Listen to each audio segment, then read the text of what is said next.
European Championships in 2010 was one of my biggest events as a junior gymnast. And by this point, when I was 17, you know, my Osgood slatters in my knees had gone away. I'd grown out of that, and I had a wrist injury. And at the time, the Europeans was going to be the biggest competition there was for a junior athlete. It was the biggest competition, and we went into that competition. It was a crazy competition anyway, because it was when there was a volcano in Iceland. So the Russian and Ukrainian teams couldn't fly over for the Europeans. So the whole thing was a bit mad, that competition. But for me, it was going to be a qualifier for the Youth Olympic Games, the first ever Youth Olympic Games. And essentially, I was going to have to come first out of all the GB lads to qualify a spot for that Games. But I had a really bad wrist going into it.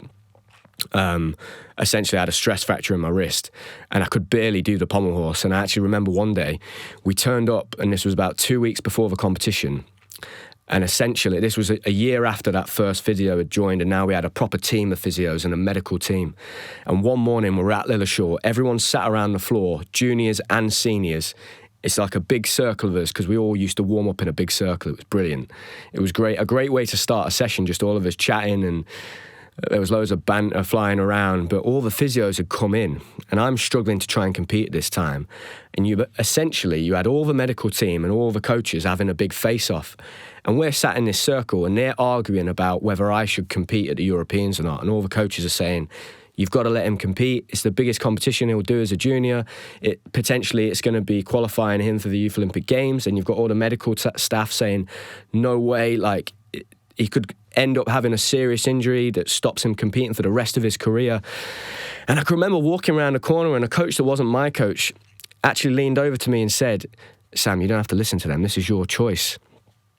Which, looking back now, in hindsight, like, I'm so glad I competed in that competition, and I won the European Championships. I was the all-around champion 2 weeks after that conversation. And I was struggling to do any pommel horse. And I then went to the Youth Olympic Games and I became the Youth Olympic champion.